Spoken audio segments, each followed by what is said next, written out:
So in 1940, this was a big deal. But how many of you ever have heard this story? So it happened. 1989 it happened. It's happened several other times. Happened in the 1800s too. Yes, yeah, 1868 was one. But you know, like I said, when you're sitting at a telegraph terminal and you're using the telegraph to talk to the next town, and all of a sudden you get 600 volts right there, something's going on. So this web page will help you with that. And not only, let me see if I can get to this. This portion is the auroral portion. You also have solar activity portion. And it will show you a picture of the sun. These are done hourly. It shows you the sunspots. It even tells you about coronal holes on the next picture over.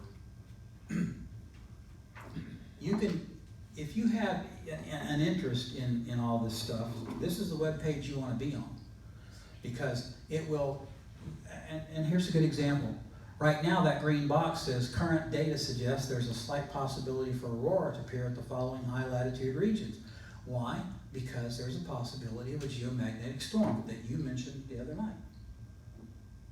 So this will, and if you go down here,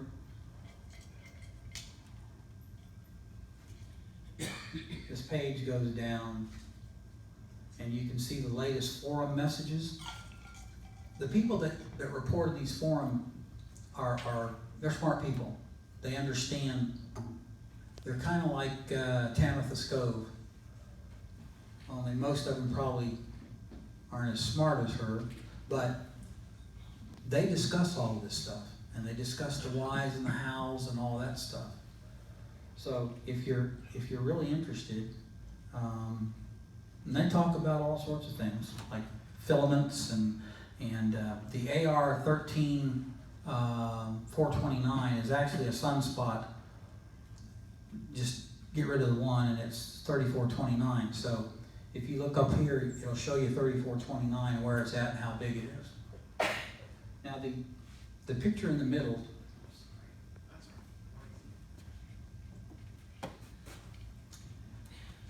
is a depiction of a coronal mass ejection. And it will show you, and it's taken hourly also. There are several satellites up there like the SOHO and the LASCO, and they take all these pictures of this thing. And you've got graphs, and I don't understand a lot of those, but solar flares, it will tell you about the solar flares. Is it a C flare? Is it an M flare? Or is it an X flare? C being on the low end, X being on the high end. The day that I had the radio blackout, we had a very strong X flare. It was like 9.5. It's very strong. And those of you who sit around and watch radio and work radio all day, and all of a sudden you don't get anything, you go, is it my antenna? So you run out in the backyard, make sure your antenna's connected, make sure your coax on your radio is connected. Go out to the website and it will tell you exactly what's going on.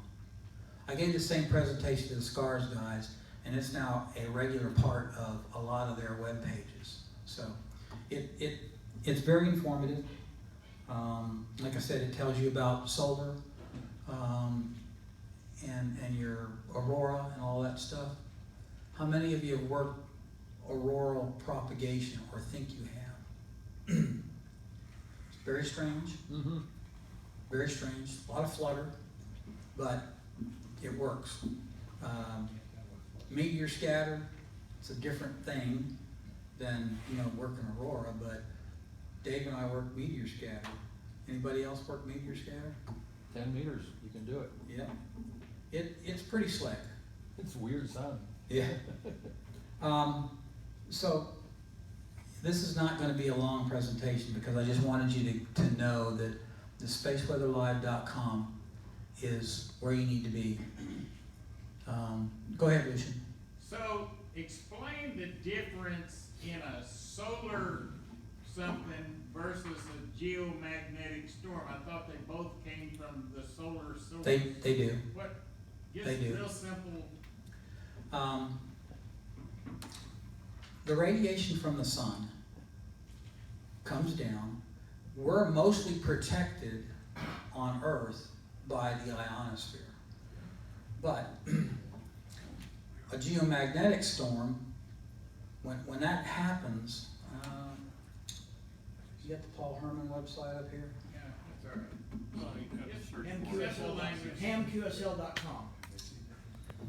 hamqsl.com.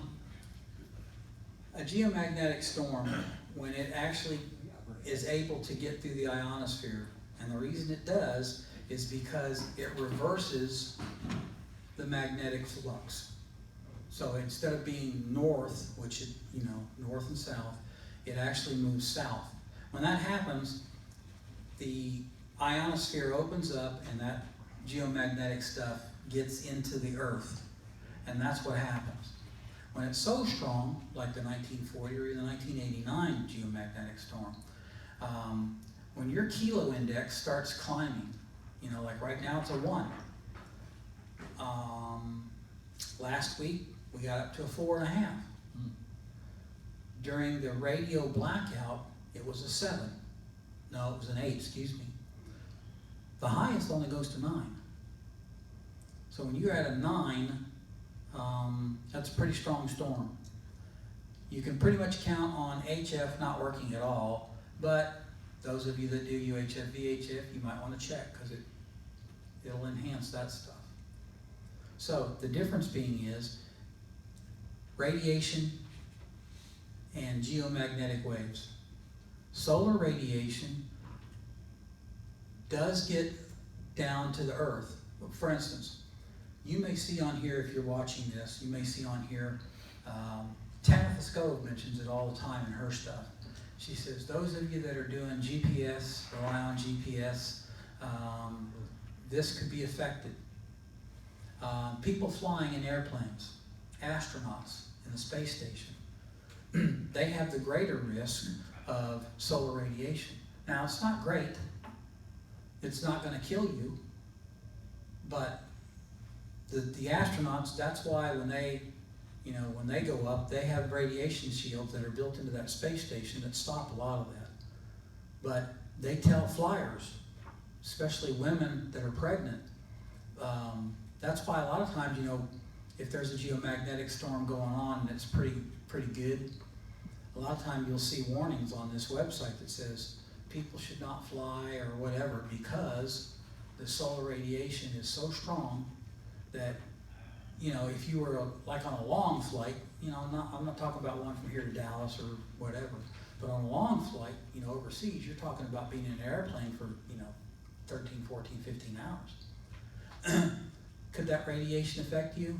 Probably not, because it's not that strong. But geomagnetic storms, what can they do? They can disrupt satellites. They can destroy a satellite. They can make it burn up. Why? Because of all the geomagnetic stuff, the magnetic stuff that goes on. It's got integrated circuits in it. A little bit off the subject, but integrated circuits. Today, everything has integrated circuits. And I often, Dave says if it's got more than 12 volts, I don't need it. Okay? So he doesn't have anything tube, I don't either. Now, electromagnetic pulse, EMP.